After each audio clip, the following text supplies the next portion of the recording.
This episode brought to you by How to Write Manga, your complete guide to the secrets of Japanese comic book storytelling. Available wherever fine ebooks are sold.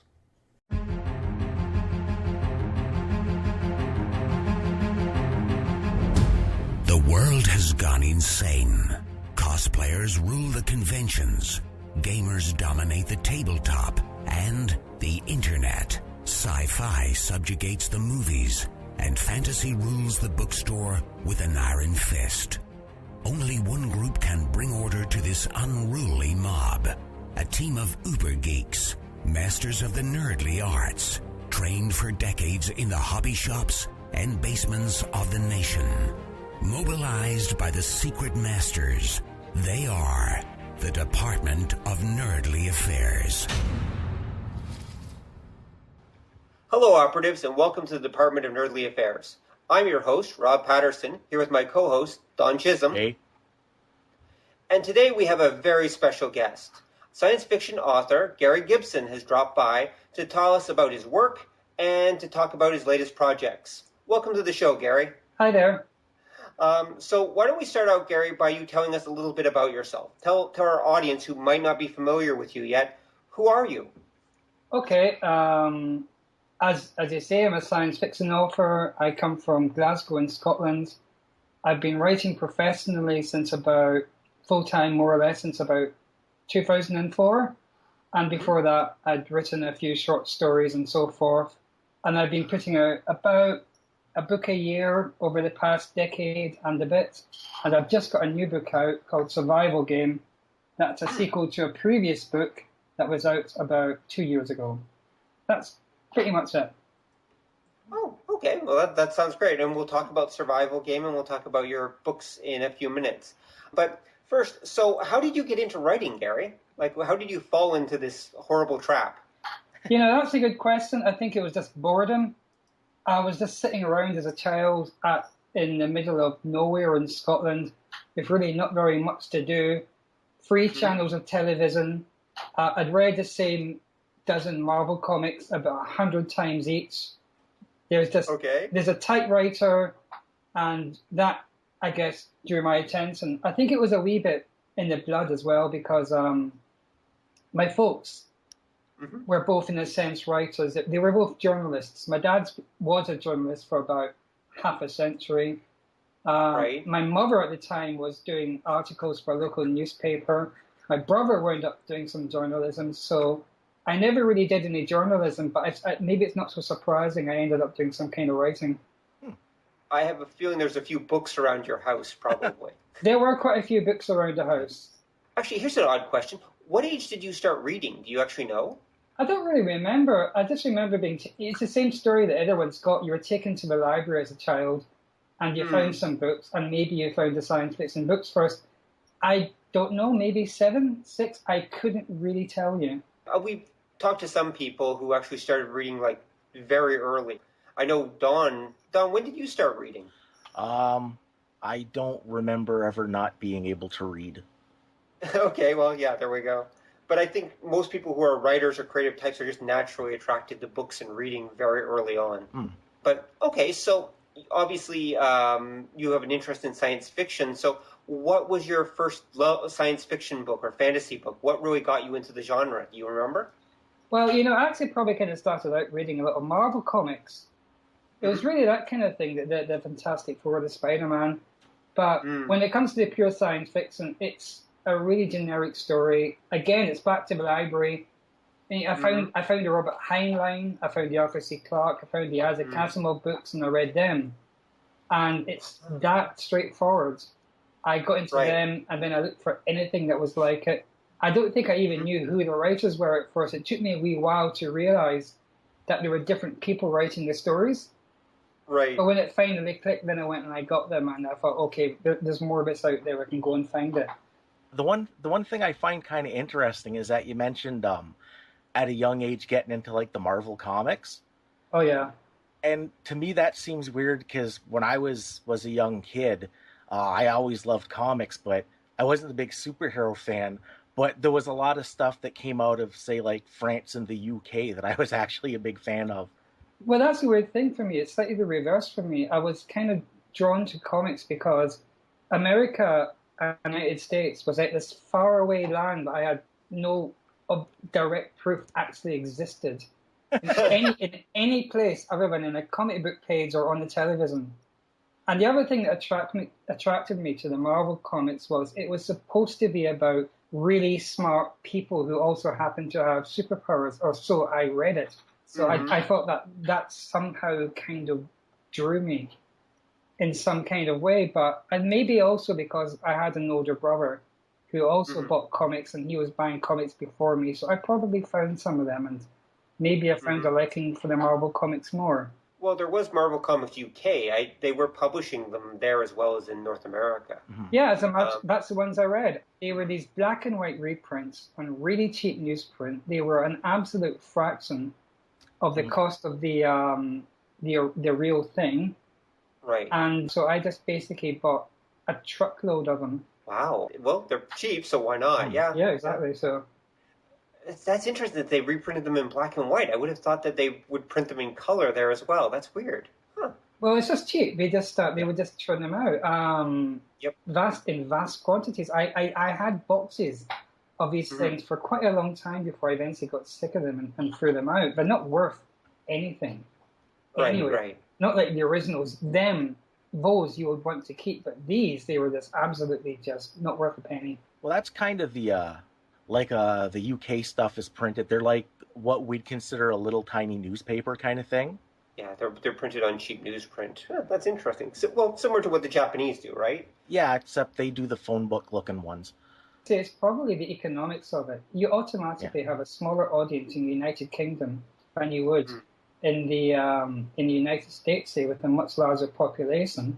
So when you scale it up, it becomes relatively cheaper to produce fairly glossy, full-color comics. Yeah. Whereas maybe it wasn't that easy in the United Kingdom. No, makes because sense. there wasn't such a sizable audience automatically. All right, so let's continue on the track. So what kind of inspired you then to become a writer? Like, you'd obviously read lots of science fiction, but was there something that kind of set you off and made you think, okay, I want to do this myself? Honestly, I think just there was an element of just boredom about it, but I really think it's just that the world of science fiction felt like color, where real life felt a bit kind of grey and black and white by comparison. I think that's the only way I can think of that makes sense to me to describe it as. It's escapism, perhaps. Beyond that, it's like, honestly, a lot of stuff before about the age of 20, it's just vague to me. I have not very clear memory of it. Right. It's all a bit distant and vague and woolly. Possibly it's all manufactured and I was actually built when I was 22 and I woke up one day. I don't know. Okay, well, that happens sometimes. Quite possibly. That happens sometimes. Okay, so all right. So tell us about your first book. It's like, how did that come about? The writing of them? Yes.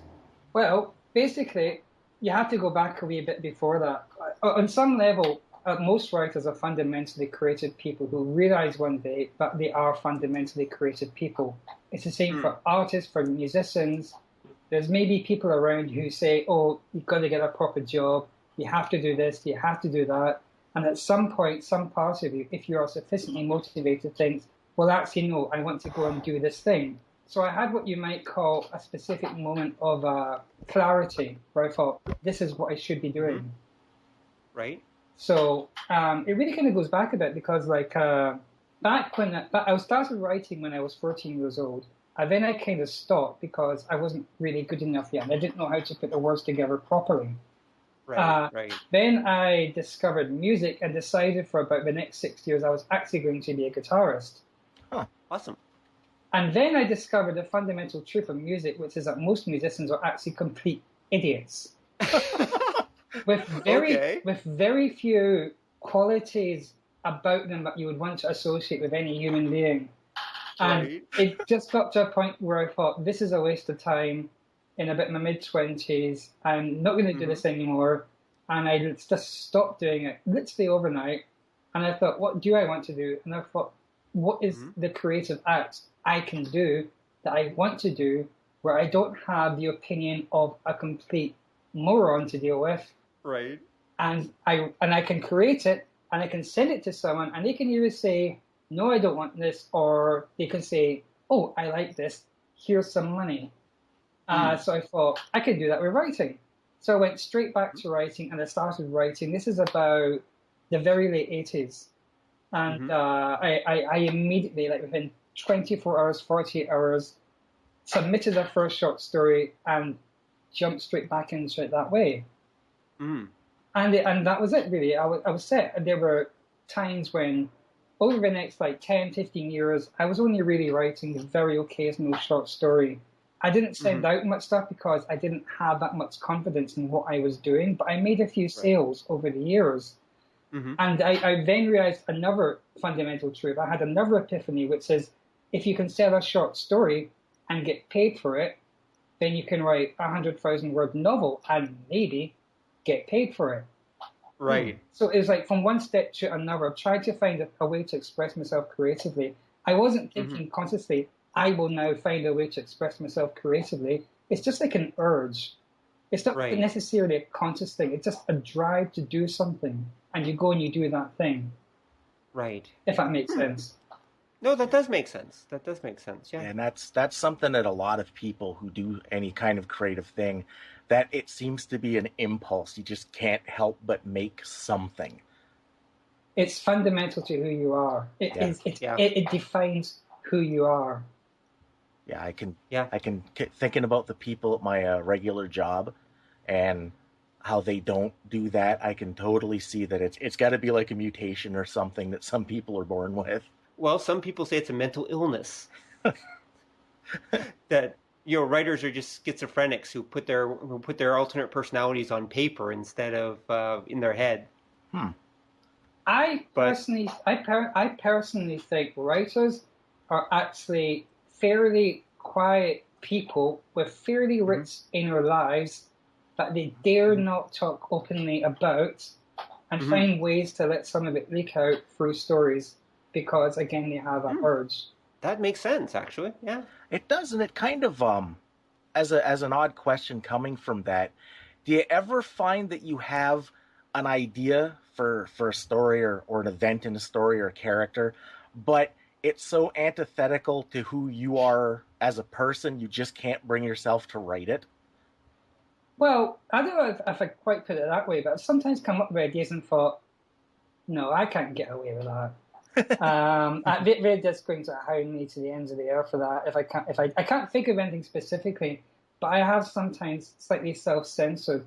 But actually, I used to do it, but I do it less now because generally when I don't self-censor so much, the response tends to be a bit better when I actually write it. So do you let things like politics or religion or things like that creep into your work, or do you try to keep them out of it? No, they creep in there. They do creep in there. But I mean, I noticed that Stealing Light, for example, which I've read, I noticed that there's an element of religion in that book. There's actually quite a bit of it. Well, yeah. I mean, it's hard to put it in a. It's not like I deliberately sat down and thought I will incorporate my views on religion here.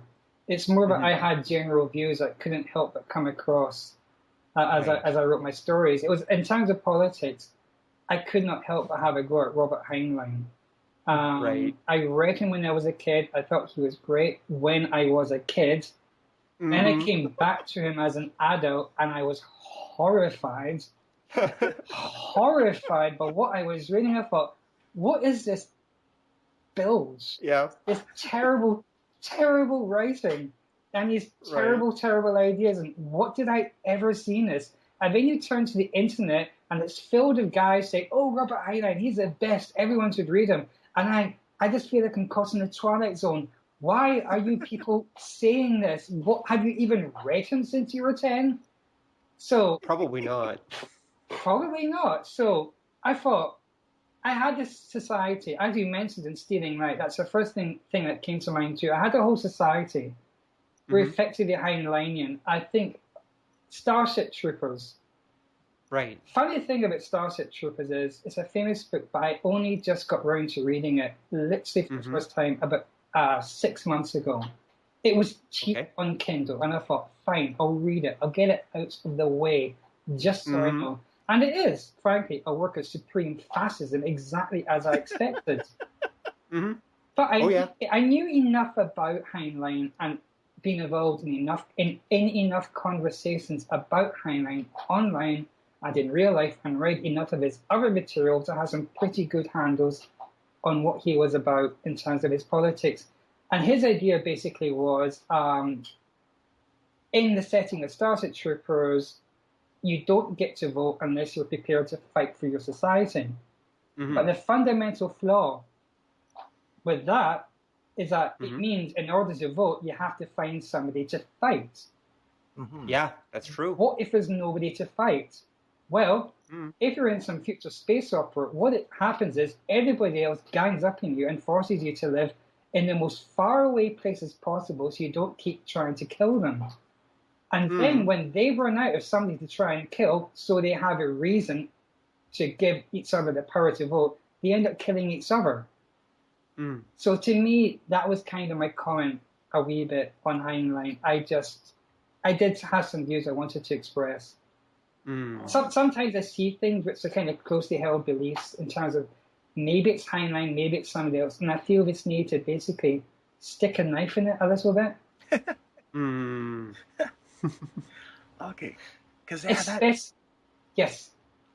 Oh, I was just gonna say that makes sense because the guys in the Stealing Light were essentially the way you get into elected position is you kill one of the guys in a duel. Yes, as that's them. That's them, and it's a terrible way to run a society. It's a worse way to run a society, and that's why they're shoved off into the boondocks. That's why they're forced to live somewhere other than where they originally wanted to be, because nobody would want them around, and it's their own fault for being crazy. Okay, because I noticed that in the book that those guys sort of came a little bit out of nowhere, and I was thinking, man, that's harsh, but now I know where that comes from, and that's hilarious. Yeah, that makes sense. Yeah. They were called freeholders because I'd read Fahrenheit's Freehold reread Robert Heinlein's book Fahrenheit's Freehold, which is again a work of astonishing racism. And I thought, I cannot let this pass.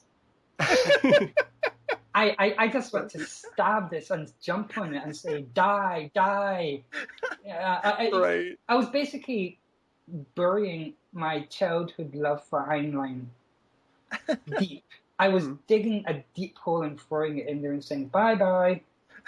Go away, Heinlein. Had enough of you. Stay where you are. Don't come back. Right. You don't usually hear that very No, but it makes sense. It does make sense. That's true. Heinlein is the quintessential conservative Republican. Yeah. He really was. I can literally see him saying, you take my guns when you pry them from my cold, dead hands. Yeah. He's that kind of guy. Yeah. But then again, a lot of American science fiction writers were conservatives, so that's not entirely a surprise. Yeah. It's one of those things, you would think that more of them would be liberals, but overall, from what I've noted, most of the classic, at least the classic guys, mostly tended to be conservatives. They mostly tended to be middle-class, white, conservative males, and they were very, very traditional. Yeah. That actually surprised me, both growing up reading science fiction as I came to realize it and becoming a writer. Because at the same time that I was reading very obvious names like Arthur C. Clarke and Isaac Asimov and Heinlein, it was the 70s going into the 80s. I was also reading a lot of New Wave. And that's where I really came into contact with the British side of things. Brian Aldiss, Michael Moorcock, and on the American side you got Harlan Ellison and Norman Spinrad and writers like that. Right, yeah. Writers who are much more experimental and cutting edge, and that drew me as well. And J.G. Ballard back again on the British side. But in my head, I always associated science fiction with a kind of a more liberal state of mind, a more open kind of mind. To me, it was about open-mindedness. It was about exploring the nature of things around us. The idea that the people who created it could be that reactionary came as a big shock to me. It really did. I guess it really shouldn't be a surprise. I mean, Heinlein and the others were still the products of a society that was coming out of an agrarian existence, especially Middle America. Whereas most of the authors you cite are very much urban authors. They're people who've grown up in an developed urban rural. There are people who've grown up in a developed urban society, and so they have a very different view of things than the generation of writers that came before them. I think maybe it's also that back in Europe and in Britain, writers and society in general tended to have a slightly more pessimistic view of things. Whereas the American view, in a very general sense, tended to be a bit more overly optimistic. Right. Actually, well, that's something I want to ask you about. I've noticed that British science fiction in general tends to be a little more gritty. It tends to be a little more pessimistic. Is there a special reason for that? Honestly, I don't know. I think it's just something that's so deep inside the psyche of both writers and people on that side of the Atlantic that it's hard to dig up and analyze directly. I'm sure there's a reason. I don't know if I can necessarily identify it off the cuff. Yeah, that's just something I know, because I could even feel that with your science fiction. I could feel that it has a little more of a grittiness to it that you generally won't see in American stuff. Yeah. Maybe one reason is that the British, in particular, have experienced being an empire and losing the empire. But maybe somewhere like the USA hasn't necessarily experienced that yet entirely. True. So there's that difference of historical perspective, and maybe that plays into it. Yeah, definitely. I mean, also the Americans, of course, have the advantage of not having been, bombed by the Germans during World War II, for example, and so they haven't had that experience, whereas the British, of course, have. Here's an odd question. Just throw this out there. Do you think that weather plays a role in it as well? I mean, the weather in the UK, and especially from Scotland, from what little I know of it, I confess I haven't been there. As I understand, is a little more. You get a little more rain than we do. Quite a lot more rain. Yeah, it's Quite a lot more rain. It's a little more bleak than it is here, and so at least in the north. And so I wonder how much that actually creeps into writer's work and creeps into the way you perceive the world. I know, for example, just to continue for a moment, that Canadian writers tend to also have a slightly different perspective than American writers. Our writing also tends to be a little more grounded and a little more, I don't want to use the word gritty, but gritty is the best word I can come up with, than American stuff. There tends to be a little more of a social edge to it and a little more awareness of the environment. Whereas Americans tend to write more, it seems, for the plot and ideas and just kind of a happy fantasy world like you'd see out of a Hollywood movie. So, and I wonder if the weather has something to do with that. I'm sure it probably does, but I don't know how. Honestly, I think it's really more about historical perspective back to that. I've never really thought about the weather connection, I must admit. But I do think that you can break things down even further in terms of regional characteristics. I mean, British SF is distinct from American science fiction.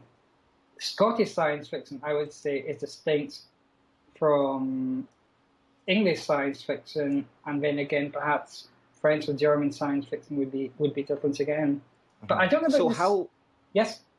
Sorry. So how is Scottish science fiction different than English science fiction? I'm really curious. I have thought about that sometimes, and I would say that there is possibly a greater degree of cynicism towards authority. I would say that's pretty fundamental towards it. A desire to not accept things as they appear to be. I think the prime example for me is probably Ian Banks, who, of course, wrote the Culture series of science fiction novels. Right, yes. As well as any number of non-science fiction novels. Yes. And I think that's very fundamentally an expression there of the Scottish outlook, which is basically, I think, anti-authoritarian. That's interesting, but in the Culture books, isn't humanity basically ruled by these sentient AIs that are basically just like our nannies, basically? Isn't it a very authoritarian environment? Not really, no. It's more like an environment where you get to do exactly what you want in the most liberal, communist possible paradise. Right. Okay, I've only read one of his books, so maybe I got the wrong impression. But okay, interesting. And so you think the British work tends to be less cynical than Scottish work? Perhaps maybe English science fiction is a little more accepting of the status quo. Yeah, I do. I've noticed too that a lot of the British stuff tends to be more stoic. That even if the whole universe is going to hell in a handbasket, a lot of the characters are like, well, we'll tough it out as best we can and take our chances. Well, that's a good example. I mean, a good example of that kind of thing would be John Wyndham, who wrote any number of books like David Triffids. It's kind of like a cozy apocalypse. Yeah. Yeah, okay, there's monsters invading, eating, everybody's dying, but you got a nice comfortable cottage, you can have a nice cup of tea, put on a record player, listen to some classical music, pass the time. Yep. Go out and kill something with a shotgun for a couple of hours, come back home and have your tea. Yep. Which is a peculiarly English way of saying things. It is. It is. I never thought about that, but that's exactly right, yeah. That would make a good blurb for the back of the book. The coziest apocalypse ever. Yeah. All right. So let's bring this back around to your work then. So what was the first book you published? My first book that came out was Angel Stations. That came out from Tor Books in 2004. Okay. And so what's Angel Station about? Do you know, I can't bloody tell you. I cannot remember. I have a vague memory of it, but if I tried to sum it up, it wouldn't make any sense. Basically, it's like 10 novel ideas shoved into one book, which is one reason why it's so long. Right. Everything I've thought up for the past 15 years got crammed into that one book. Well, you don't know if you're going to have another chance, right? So you want to take advantage of that one moment. I chucked everything in. It's a science fiction equivalent of stew, where everything that's left in the fridge, you chuck it in, mix it up, see what you get. Right. But it had a slightly weird origin because about 10 years before, I tried to write a novel for the first time, and it was set in the same universe. Right. And that was me trying to figure out how to write a novel. It's a classic first novel that will never get published. Right. And then I tried to sum it up, to tell it to myself in just a few words. What is a story about? Because I was never very good at summarizing things. And then I basically wrote a fictionalized plot, and I thought, maybe I could sell this. And then I sold the outline to Interzone magazine and got paid for it, even though it was really just a lightly fictionalized outline of an unpublished novel. And then I had that idea still sitting in my head when 2004 rolled around, and I thought, I can put that in, and I got this other idea over here, I'll put that in as well. I think also partly the reason it's hard for me to describe it to you is that I'm very much one of those people who, when they finish something, they stop thinking about it completely. Right, yeah. It's just gone. I just don't think about it. I know I'm not alone in this. I remember I was reading, there's a writer, a very much admired, called John Varley, and he had a book out called Steel Beach. And that was part of a series of books called I think the 7 Worlds and 9 Worlds series, something like that. And he mentions in the introduction, I think, to Steel Beach, well, it's been 10 years since I wrote a book in this series, and I don't really remember that many details of the previous books. And I'm not going to go back and reread them. So if there's any inconsistencies, ignore it. Just deal with it. Okay. Just deal with it. And I understand that because when I finished a book, I have spent more than a year with that thing. I am, as much as I'm happy to have produced it, as good as it is to see it in front of me, I am sick of it. I never want to look at its pages again, or at least not for a good long while. So it's out of my head. I'm thinking about the next thing. Right. That makes sense. I just don't go back. I just very rarely go back. Right. So, just in case you're wondering, here's the blurb. Aeons ago, a super scientific culture known as angels had left incomprehensible relics all over the galaxy. Among these phenomena were the stations, where human spacecraft could jump instantly from one part of the galaxy to the other, and from them the brilliant angel technology could be explored and exploited.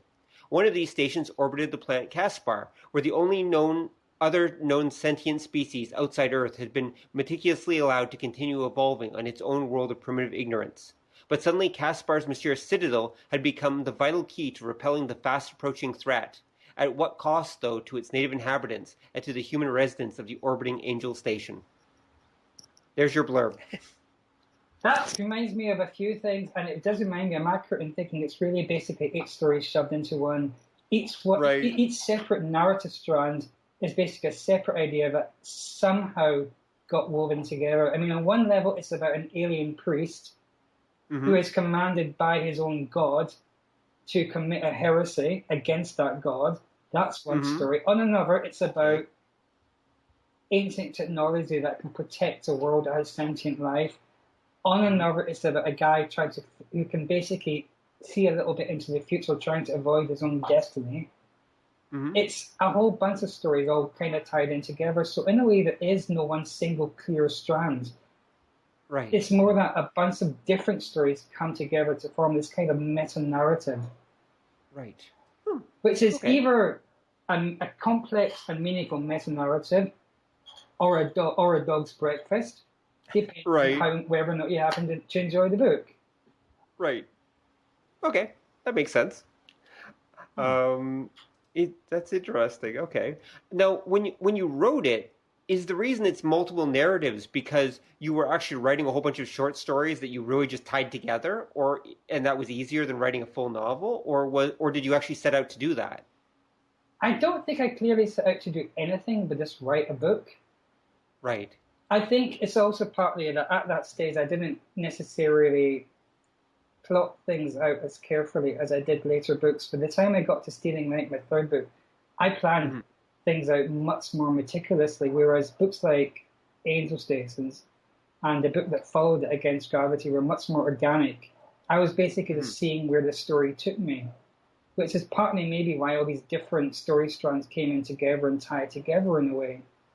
Right. That makes sense. So you're definitely a plotter then. You actually, as a writer, like to plot everything out? I discovered I was a plotter by the time I wrote my third book.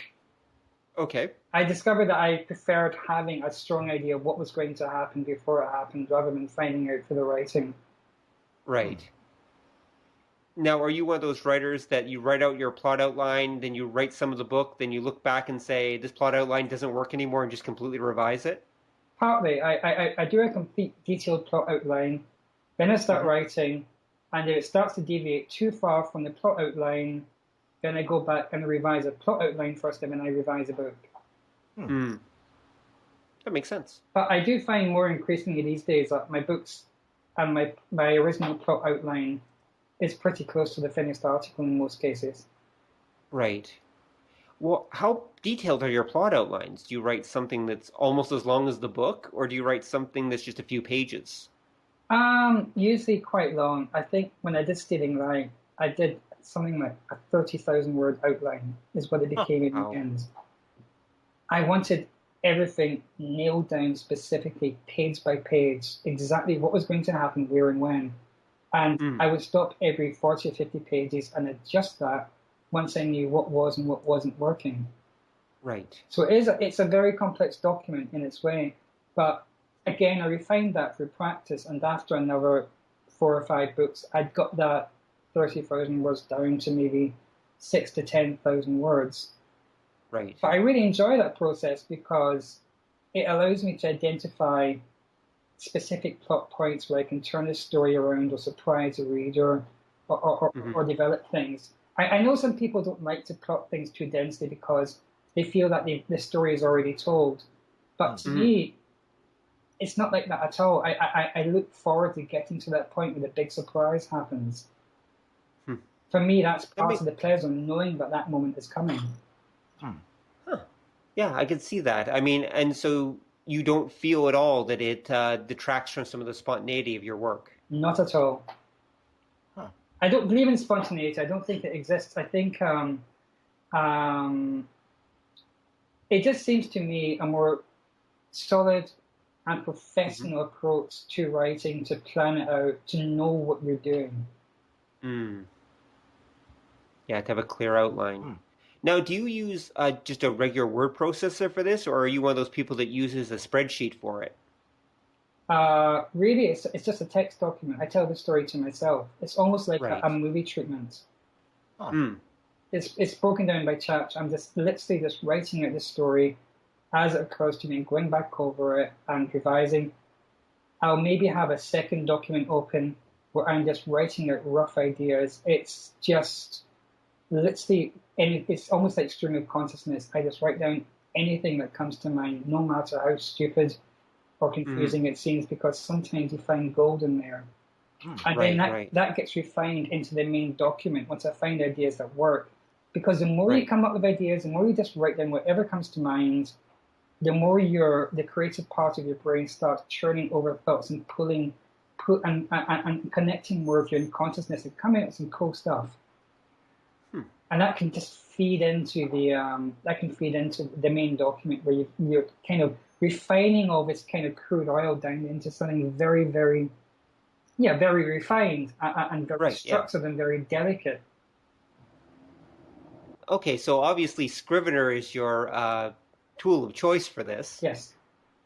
And it sounds like it suits you very well, because that's exactly what Scrivener is designed to do. Yes. Have you found you have any other like weird habits that help you as a writer that you've picked up? Absolutely not. I am a very boring writer in that respect. You don't stand on your head or anything like that to come up with ideas? I could try it. I don't suggest it. I don't suggest it. I'm very boring that way. I sit down, I write. I think it's just basic Scottish pragmatism. You don't fuck around, you sit down, you do your job, and you get it done, and you finish it. Right. Now, what about scheduling? I mean, do you have a certain time of day you write, for example, or do you have a certain word count per day? No, my time of day that I write is determined by when I can face it. I am not a morning person. I know I hate that some people, they get up at the crack of dawn and they write 4,000 words by breakfast. I can barely speak my own name by the time the day rolls around. Right. By early afternoon, after a little coffee and some food, I can just about start thinking about story ideas.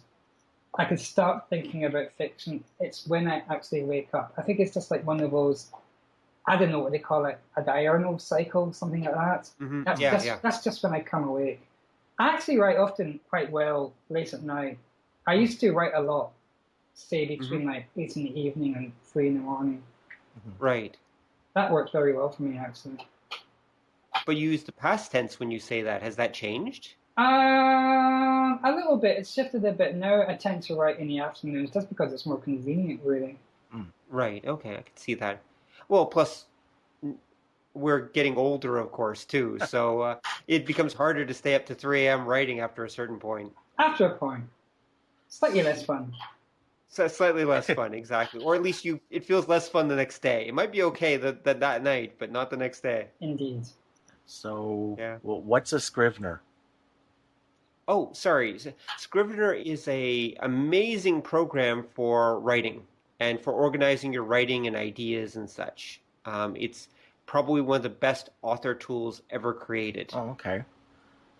If you go to, I believe it's literatureandlatte.com, or you can just put in Scrivener into Google, and it'll take you there and you can check it out. It has like a 1-month free trial if you're curious, or anyone listening is curious.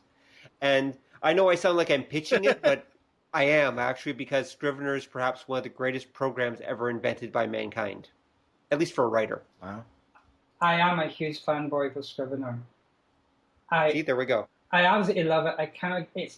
It changed my writing completely. Before I had Scrivener, if I was going to write, I had to use a knocked-off copy of Microsoft Word, and it was not easy because you'd have to scroll through the document and try and find different points in the story, and maybe you had to keep notes in some separate program, and you were switching around between things, and it was all terribly unwieldy. Microsoft Word and programs like that were made for writing business letters much more than they were for writing novels. But with Scrivener, it kind of threw away the basic ethos in Microsoft Word, which says what you see is what you get. Microsoft Word was designed to simulate the appearance of an actual printed page.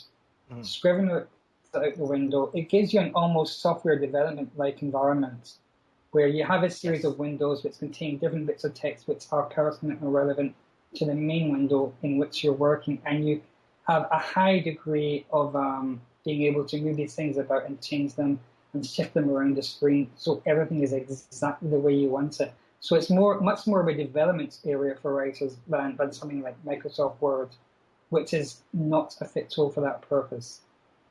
Mm-hmm. Exactly. Huh. And I think Gary's getting paid by Scrivener from the sounds of it. I take the money if it gave it to me, but I'm happy to eulogize him in the meantime. Yeah, I understand. I eulogize Scrivener to everyone I meet who's involved with writing, especially, oddly enough, grad students. I've had a lot of graduate students that doing their graduate thesis, for example, or their PhD. And I've had them thank me later on because I've said, you need to use Scrivener for organizing your research. And it's perfect for them. It really is. I recommend. I've heard lawyers use it as well. I've heard all kinds of people use it for organizing highly complex data and trying to figure out how it all relates together. It's an amazing program for that. You guys make me feel old. I still use paper. Oh, okay. Well, anyway, we'll pretend you didn't say that. But, well, here, if it works for you, man, it's okay. It's okay. But if you were writing some long document, Scrivener's probably a really good choice. At least if it's got multiple parts to it and needs organization, then it's probably a good idea. Huh. I definitely wouldn't write anything longer than a short story without Scrivener. It's an amazing tool for just organizing your ideas and thoughts and writing. Wow. And it also compiles itself to ebook. So you can just literally, once you're done, you just tell it, okay, this is where my file is. This is what I need turned into an ebook. Here's the cover. Bang, and it produces the ebook file for you. And then you just upload it to Amazon or wherever. Wow. I've done it myself. It's very good for developing ebook files. You could get some very professional, clean results from it. All right, so let's move on then into talking about more of your... So we've covered the first two books then, Angel Stations and Against Gravity. So what came after that? Stealing Light was the third book. I had back pain and I had to quit my day job, and I was basically crawling around my flat on hands and knees for 6 months because I couldn't stand up. Oh, wow. And I was on extremely powerful painkillers. I was also on substantial quantities of diazepam from my doctor and a bunch of other stuff I had no idea had a street value. Okay. Because I was just completely unaware of such things. But, it was freezing cold. I lost my job. My heating system exploded, requiring thousands of pounds of repair. My money was running out, and I didn't mind at all. I didn't mind at all because everything was just kind of nice and golden. I was floating along. Everything's fine when I'm writing this book, and it's getting weirder. I've got headless zombie assassins, and I was tempted just briefly to thank the drug manufacturers in the acknowledgement of that book for their input in the creation of this work, Right. Although it's interesting, actually, because, I was re-listening to it, and I noticed there are a lot of references in that book to neurochemicals. Yeah, that would make sense. You're constantly referring to Dakota having neurochemical rushes and dopamine and things like that. You're constantly referring to that. Go back and look. There's actually lots of references to that, and knowing that you were actually experiencing that at the time, it all kind of makes sense. I was quite legally and with the help of my doctor completely sky high during the process of writing that book, and it was and it was. By far, I mean, it's outsold everything else I've written 3-1. It sold very well indeed, and wow. I will have to be honest and say that drugs helped build that book. So maybe there is some truth to the idea that chemical creativity does, in some sense, perhaps have some existence. That seems to be the lesson I might take away from that. Wow. Okay. Well, I think, the drugs do allow you to access different parts of your brain, and put you in a relaxed state, so I think you're not so self-conscious. I think they shut down the self-censors a bit. That makes sense. And I think that's one of our greatest enemies as creative people is the self-censorship. Yes. Yeah. Right? And it had a kind of curious genesis. Well, curious to me anyway. Angel Stations did okay. It got some good reviews. It got some attention. And that was nice. But the thing about writing is nobody really ever just bursts out of the gates and is known. It takes time for people to become aware you're there. And it can take like half a dozen books before people kind of start picking onto you as someone that they might be interested in. So if somebody finds one book, then they can go to the library or they can go to the bookshop and they can say, oh, we've got those other books, I can buy them. Becoming a writer in that sense is sort of a cumulative process. So back then, the first book, it was out there, but it wasn't like a major bestseller or anything. The second book, Against Gravity, didn't do so great, but I was disappointed by it because I was very pleased with the book, but people didn't really gel with people. So I was talking to my publisher about ideas for a third book, and I was throwing ideas around and sending them outlines, and they weren't really going for any of them. That's maybe partly because I hadn't realized that very often publishers, as I discovered, they really want you to, for their own commercial reasons, to come up with books which are very much like the ones you've already written. But the ones I was coming up with were really quite different. At the time, I didn't think they were different because I thought they're still science fiction, therefore they're the same. But I didn't realize that it had to be the exact same kind of science fiction in terms of subgenre for them to really be interested. So Angel Stations had been kind of a space opera. Against Gravity was more of an earthbound, almost cyberpunky kind of book in a relatively near future set in a jungle. It wasn't much like Angel Stations at all. So I came up with ideas that were increasingly more like Angel Stations. That was the first book I sold them. I thought, okay, maybe they want something more like that. So I sent them another idea, and he said, could you make it more intergalactic? And I thought, that really annoys me. Intergalactic? So I actually got a little bit annoyed, and I thought, okay, basically what they want is, I was being a bit cynical in retrospect, but in my head I thought, okay, fine, they want space that's going pew-pew at each other. I'll give them space that's going pew-pew at each other, up your ass. So I went away and I dug up some old ideas, and they became the root of Stealing Light. And I developed what at the time, when I started writing it, what at the time felt to me like an overly generic science fiction novel, but one that I thought would sell. But I kind of couldn't help putting my own spin on it, like stabbing Robert Heinlein or stabbing certain forms of religion in the back as I went, and it became something else. And in the end, it became something I was actually really proud of, even though I thought maybe this wasn't the kind of thing I necessarily wanted to do at first. But as it developed, and as I went on to the later books, as I wrote sequels to it, because Stealing Light did very well, it felt like I could really do something with this that I couldn't do with other forms of writing.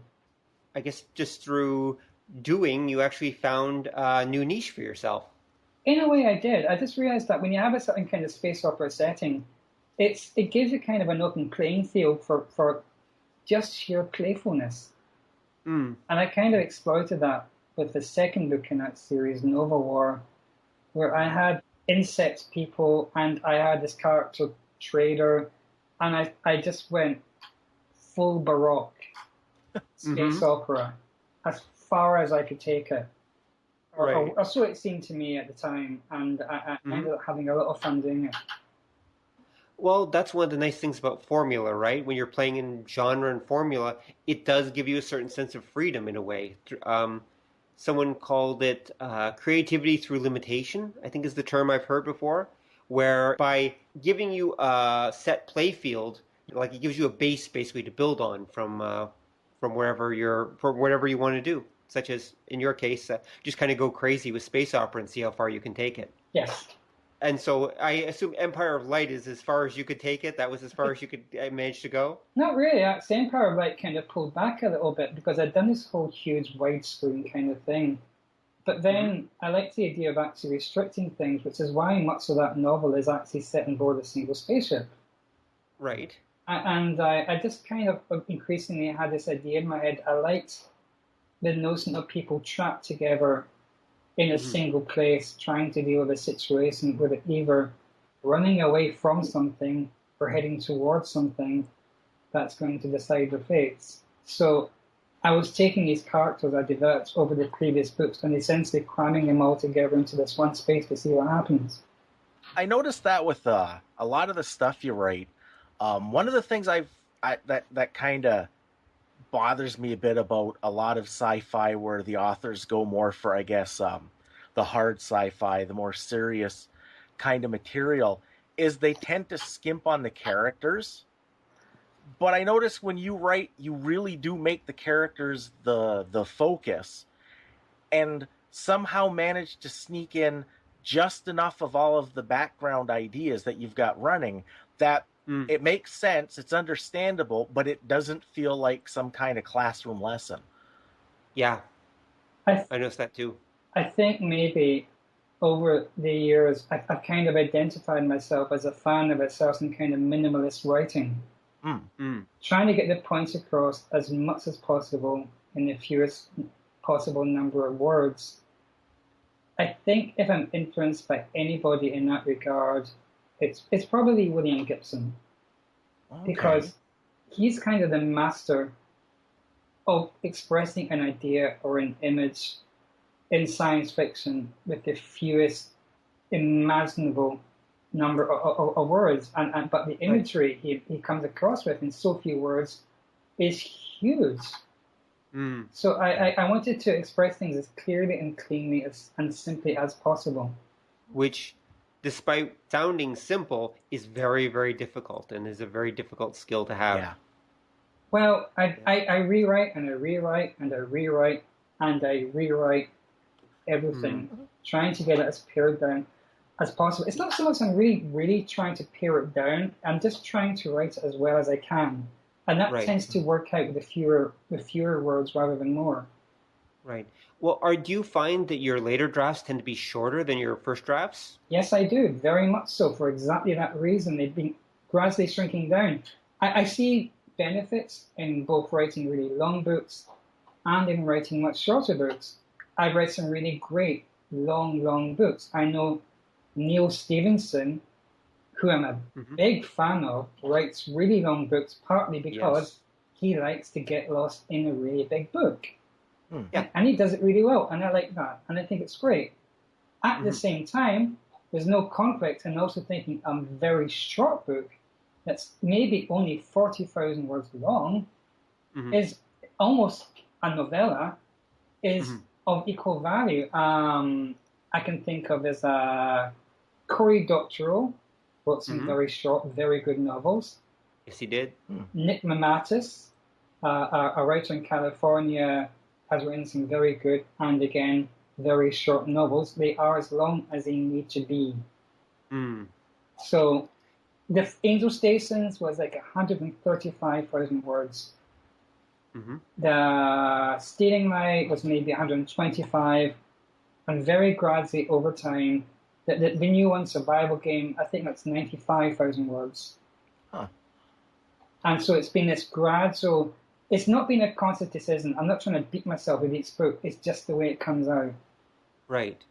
Now, have your publishers been encouraging you to write longer books? Like, I know some American publishers prefer longer books because they look better on the shelf and readers feel they're getting more value for their money.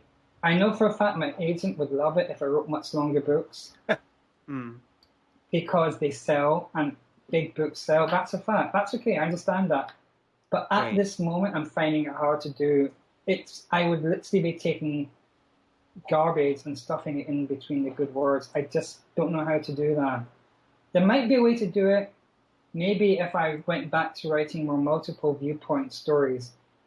Yes. Maybe that would lead to longer books. And I might well do that in the future. but I haven't done it yet. Yeah. The George R. R. Martin approach. Yes. Oh, Yeah, just a couple different viewpoints can really bloat a book very, very quickly. Okay. Although if you're writing like 95,000 word books, you're not exactly writing short stories at this point either. So I think your publisher's probably okay with that. Well, I'd like to actually write a really short novel at some point. I'm hoping that I'm working on a novel just now, which is probably going to come out about 90,000, maybe 95,000 words. And when I've got that done and dusted, I have an idea I want to try and write and keep to maybe between 40 and 50,000 words. And it's more of a personal project. I don't think a publisher is necessarily likely to take it on at such a short length. I will try, but I won't cry too much if they don't take it. And if that happens, I might make that my first serious experiment in self-publishing. Right. So you're okay with the idea of self-publishing? You think that that's something that you could do? I don't have any problem with it with qualifications. The qualifications are, I see a lot of writers I admire releasing the earlier books online, either through third parties or producing them themselves. And I think that's great because it brings a lot of stuff back that you wouldn't otherwise get hold of. Whether it's so good for writers who haven't developed the skill necessary to be a good writer and haven't necessarily developed the skill to recognize their own abilities or possible lack thereof, then I'm not so sure it is a good thing, which is why the Kindle's been flooded with a lot of books which are unfortunately clearly somewhat substandard. Yes. I think it's great for people who have established themselves in some way professionally in the past. I'm not so sure about the great majority of self-published books. Well, there is the famous aphorism, 90% of everything is crap. And I think that was, it was a science fiction writer who said that. Theodore Sturgeon. Sturgeon, yes, there was a Sturgeon's Law, thank you. And I would say he was underestimating the internet. 90% of everything is crap, but that was before someone invented 4chan and the Amazon Kindle market.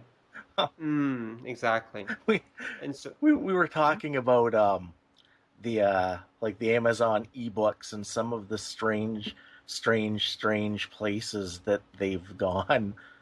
In fairness, although I've never read them, and probably never will read them, I am thankful in a small way that the universe gave us Chuck Tingle. If you're aware of Chuck Tingle. He writes very strange gay porn novels with names like Slammed in the Butt by Brexit and the Decline of the British Pound.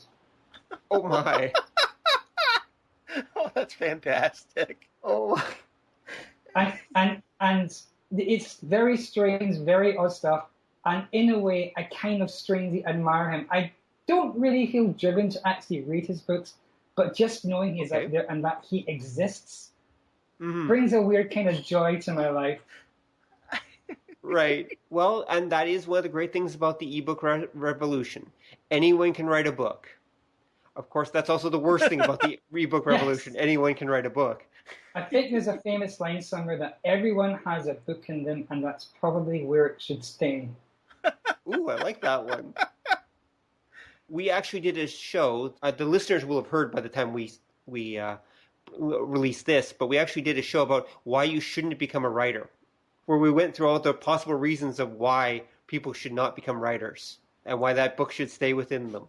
And just mostly practical reasons why people might want to reconsider about becoming a writer. Because, again, it's not an easy life. It's hard to be a professional writer. It's easy to be an amateur one, but being a professional one is a very difficult thing. Actually, there's an interesting point. So, Gary, if you were trying to dissuade people from becoming a writer, what would you tell them? Okay, that's interesting. Well, really, it depends on them. Because if you're a talented writer, then there's no problem. They say, just go right ahead and do it. But the weird thing about writing is, in my experience, is most people have a hard time of objectively knowing whether the stuff is any good or not. And often, in the vast number of cases, it's really very bad. Yes. But they can't tell. I would say up until about maybe 6 years ago, I was very encouraging. I would say, oh, people should write. People should go out and write, and it'll be good. And you can, if you're really good at it, you can maybe get published. But then what happened was I started doing a little work for a manuscript agency. And what they do is, say you've written a novel, you've got no idea if it's any good or not, but you'd really like to know if someone who's been published rates it, or if they think there's anything that can be fixed about it. So you take your book, you send it to a manuscript agency, and they send it to a writer for a fee, who then reads that book and then writes up a report on it of what works and what doesn't. That's when I changed my mind about everyone should write a book.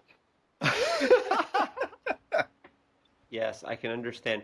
As a teacher who teaches like essay writing and teaches writing at the local college, I can tell you that part of the reason why I asked that question, why you shouldn't write, is because I have read many students' work.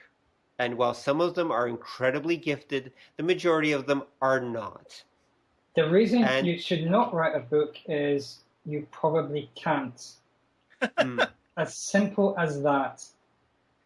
People think it's, I think on some subliminal level, either people think it's easy, it's just typing, or they don't really want to be a writer, they want to have written.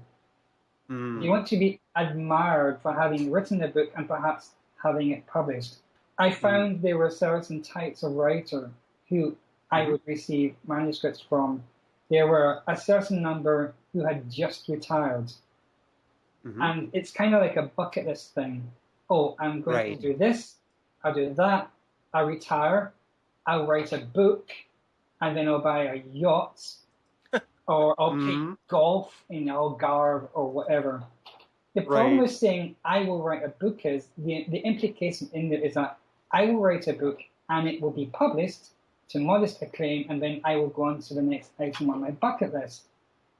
What they don't realize is that when you sit down to write that book, because you've got no experience of writing a book, it's almost certainly garbage and wildly unpublishable. And that's a thought that doesn't occur to them because they have the romantic idea of writing a novel. They don't realize that it's like deciding to become an athlete. You don't think, well, I'm going to work in the civil service, then I'll retire, then I'll win a gold medal at the Olympics, and then I'll go play golf in the Algarve. It makes as much sense as that. It misses all the practice, all the effort, all the pain, all the extreme effort in building the skill set you need to get to that point. Here's an idea, though. A situation we have nowadays, which if you look back, we have had at different times, especially when you have like a new medium breakout. Is there value? And I'm thinking of the discussion just now about like the Kinder books and the discussion I was having with Rob a little while ago about dinosaur porn. Is there a value to being a terrible writer but filling a niche that nobody else has ever filled? It's possible, but I can only think of one personal example I've encountered. I became a little bit obsessed with cycling a couple of years ago, and I think it's a great activity. It's like running. It's an activity which allows you to think, to clear your head, which is great if you're a writer. And so I picked up a couple of ebooks here and there about cycling. I can't remember the name of it, but there was one self-published, which was written by somebody with no great talent for writing, but an enormous enthusiasm for cycling and a great degree of useful knowledge on that. So maybe in that sense, there's room for it, but that was non-fiction, in fairness. I can't really think of any examples beyond that, but that's the only one I can think of.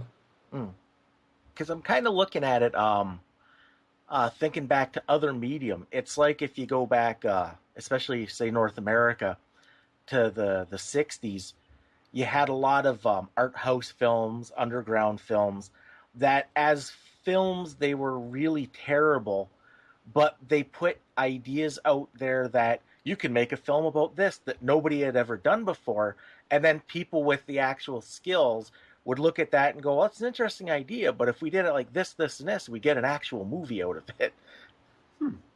Maybe the difference is that with cinema, it's much more of a short hit. You can absorb a film in an hour and a half. A book is much more time and effort to take on it, and it's much easier to get distracted from reading a bad book than it is watching even a bad film. A bad film has its own unique set of horror that draws you in. I can't believe they just did that kind of feeling. Bad writing is basically mostly just boring writing. It's boring writing. Bad writing is writing that makes you not want to read. That is its direct psychological effect. The effect of bad writing is to immediately make you stop reading. But whereas bad cinema maybe has a certain car crash quality to it that can attract you. It's rarely boring. The good thing about bad cinema is it's not often boring. It has that going for it. That's true. Well, unless you're talking about Orgy of the Dead by Ed Wood. Have you ever seen that film, Gary? I haven't, but I'm assuming that is the porn movie he made towards the end of his career. It is. Ish. It is indeed. A porn-ish, yeah, the kind of softcore. It is a movie that manages to make naked women and breasts boring. Yeah, that's true. Impressive. That's impressive. It is. It's quite an accomplishment. It really is. Sitting through it is quite an accomplishment too. But yeah, it manages to actually make naked women dancing boring. That's all I'll say about it. But yeah, and there's not many things that can do that. I think bad cinema or weird cinema, or particularly weird cinema, has a genuine influence on the written word and science fiction. Because sometimes, especially when I was younger, before the internet, you'd sometimes be awake at 2 a.m, or even watching something in the afternoon, when no one really is going to be usually watching TV, and you'll see something and you'll think, what the hell did I just watch? And that will stick in your head. But again, like I say, bad writing is writing that makes you desire to stop reading immediately. Yes, that's true. You cannot comfortably make yourself deliberately read something that's bad because it is literally painful to do. It is torture. And so that's why you don't work for the manuscript agency anymore, right? I still do, and it's still a bit torturous, to be honest. I found a way to do it and maintain my sanity. Okay. Is this some kind of Zen thing where you just kind of put yourself, you don't think about it, you just let it flow, and eventually it's over? Something like that, yes. That's probably it. Or possibly with just blank spots where I don't know, maybe I coat the walls in my own blood or something, or that would probably be more fun, actually. But probably. I find a way to just grit my teeth and get through it. And it's a shame because, I can kind of laugh about these people writing these books, but they don't know that this stuff isn't any good. Right. And I kind of become a bit kinder towards them. It's fun to kind of say, just, kill it with fire, which often you want to do. But I try and be kind to them when I explain what is or isn't working. And I will say, depending if it's really bad, I'll say, look, you have a huge hill to climb here. I would never say don't write, because you never know. Maybe someone will go, right, I'm going to do this. But you say, this is what you have to do. This is how much effort you have to put in. And most of the time, that's it. They'll never probably write anything again. It was a one-off thing, I suspect, in their lives. It's very rare for me to ever hear anything from someone again. And maybe they'll learn something. I tell them to write short stories instead, because it'll be much more satisfying. And very occasionally you get someone who's good. You even get somebody who maybe, goes on to get published, or very rarely you'll get somebody who's got some real talent. But it's nice to see that, especially if they don't know they've got talent. That's true. I mean, and you can encourage them, the few that do have talent, into possibly going forward and keep writing. Yes, very much so. Right. But no, I completely agree with your advice. I mean, the internet is literally filled with writers saying, yes, anyone can write a book. You just have to put words next to each other. Just write one word at a time and you can all write a book. I believe this because I've read their books. Exactly. But I guess someone once said, anything that looks easy is probably really, really hard. And making things look easy is a skill in and of itself. That's absolutely what it is. The good stuff looks easy to do because the people doing it really, really know what they're doing. Yep, right. Exactly. And it's all about work, not being just some genius writer. I mean, occasionally there are genius writers, but for the most part, it's just hard work. Yeah. Yeah. All right. So, Don, did you have any other questions you want to ask? Yeah. One thing I was thinking of, and it kind of came to mind backwards because I was reading your blog, and you said good things about a movie that very few people have said good things about. Zardoz! He knew right away.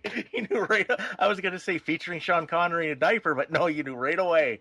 A fabulous movie, a classic movie. I mean that seriously. I think it's a great movie.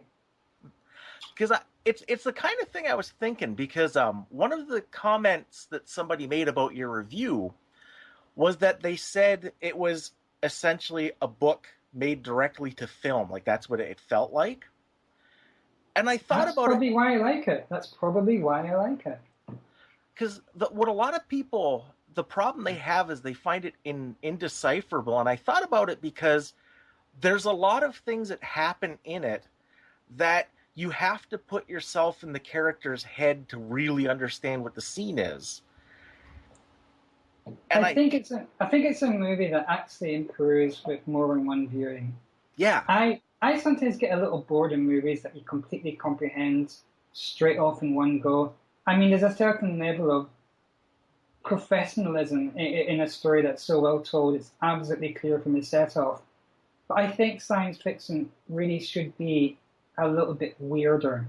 I think we need more weirdness in science fiction. A little bit more strangeness that reflects that kind of Saturday afternoon, late weekend, early morning kind of weird cinema aesthetic. And Zardoz is it's actually quite a complex story. I found I truly understood it properly when I got it on DVD and I watched it with the subtitles on. Oh, okay. With the subtitles on, reading along with it, it kind of helped gel it for me a little more. But I loved it on other levels. People think the costumes look silly. Well, I disagree because I at the time I saw that movie on DVD for the first time, there was some stupid show on television called I think Andromeda, this sort of space opera television series with that guy who used to play Hercules or whatever.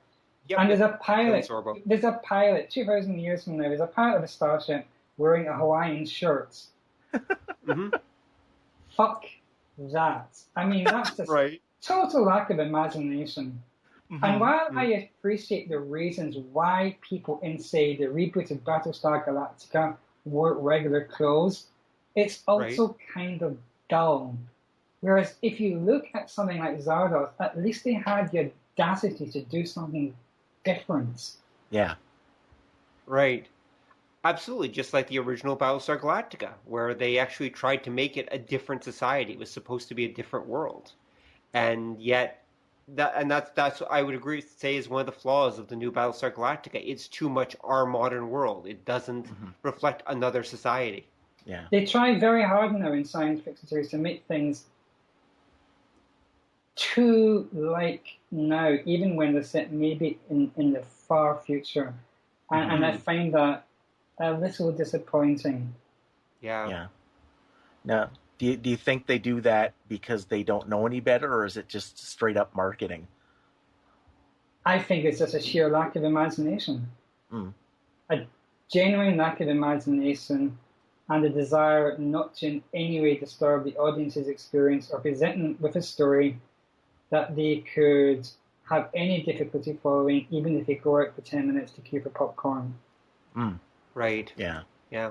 And I have to say, going again with like the Heinlein thing, it's nice to hear somebody who didn't like the new Galactica, because you didn't like it for all the same reasons I did. And I think that, because I think that as stuff like science fiction is breaking into movies big time and TV shows, there does seem to be a habit of sucking all the weird out of it to make it more palatable to a bigger audience, and I think that does it a real disservice.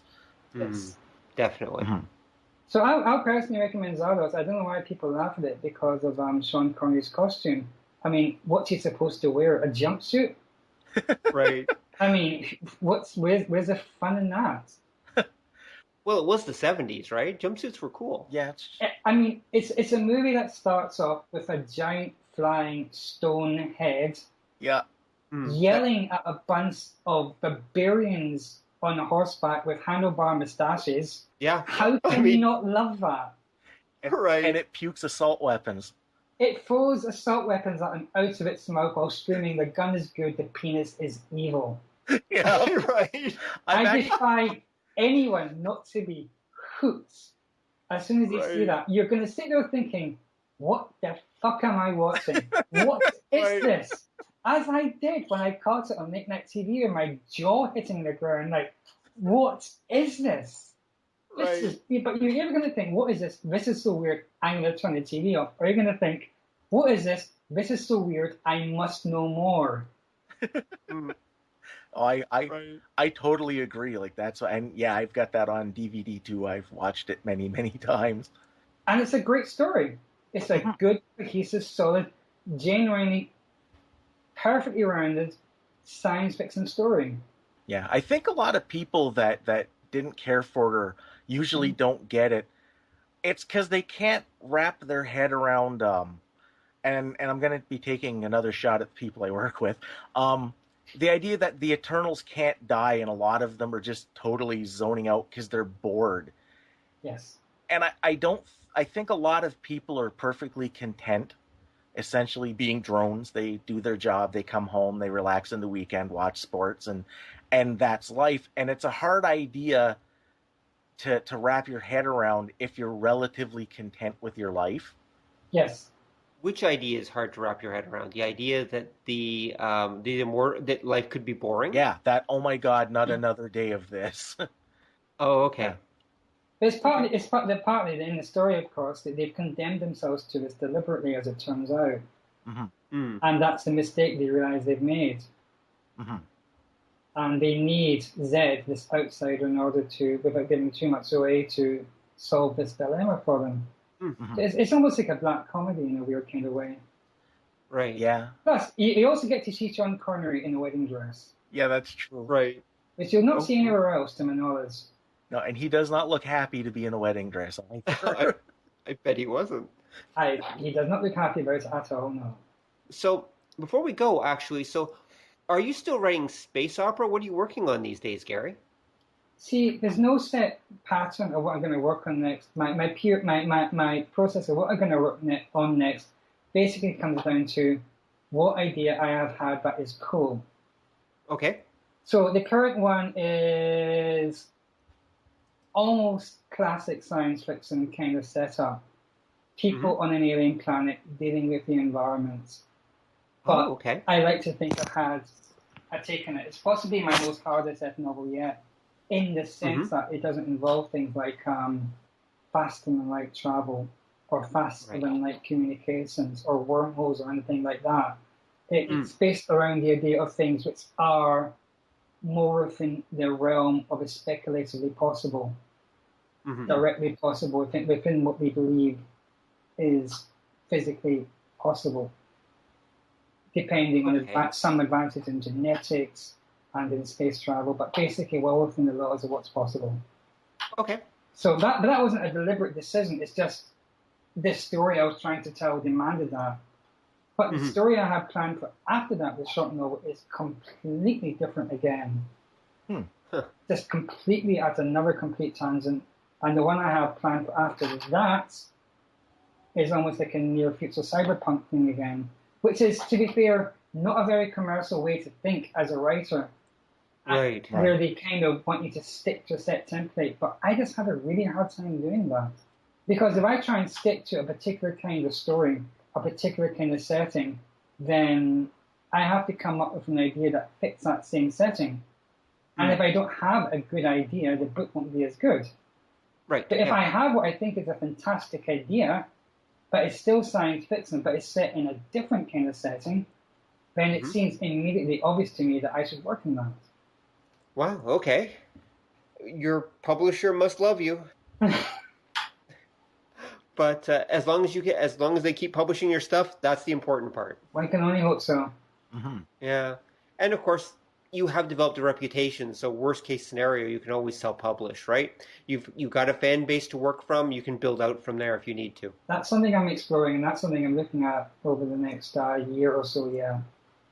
Awesome. Cool. All right, so we better bring this to a close. Gary, was there anything you wanted to say before we finish? I can't really think of anything. You can visit my website at garygibson.net. You can find out more about my books there. There's a bunch of information. You can even download some free stuff on the front page when you visit that. And there's a new book out at the beginning of August. As I say, that's a sequel to the previous one. And I think that's pretty much it. So the new one that's coming out is the sequel to Extinction Game. It's a sequel to Extinction Game called Survival Game. And what's that about, just so our audience can know? Well, Extinction Game was based around the idea of a group of people who are each individually formerly the last man or woman on different parallel Earths, who have, for reasons, been brought together in order to work for a third party. The nature of which is at first mysterious to them and which they attempt to find out. The second book follows on from those events. Survival Game follows on from those events and follows a spy who comes from another parallel who is basically attempting to infiltrate them to find out more about their secrets for her own purposes. Wow, okay. Sounds interesting. Okay, our audience should check it out, and I will definitely put links to it in the show notes. Great, thank you. And to your website, of course, as well.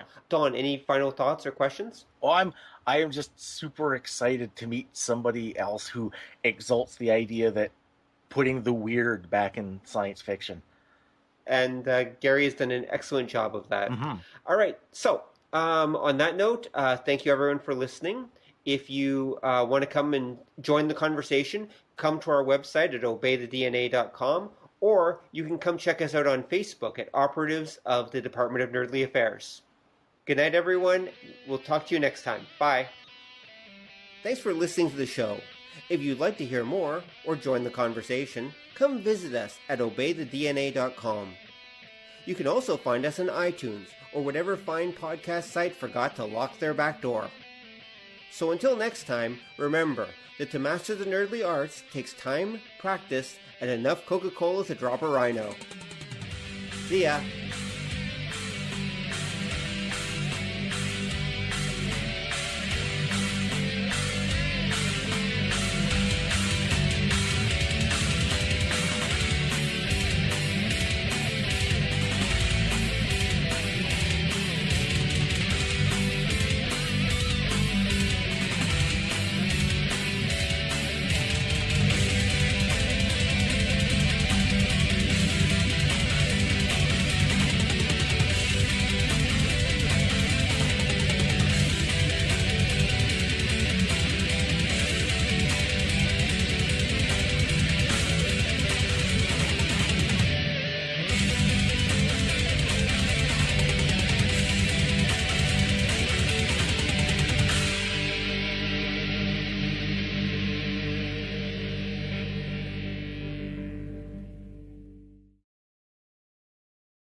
Come on over and join the conversation at obeythedna.com, where you will find show notes and more.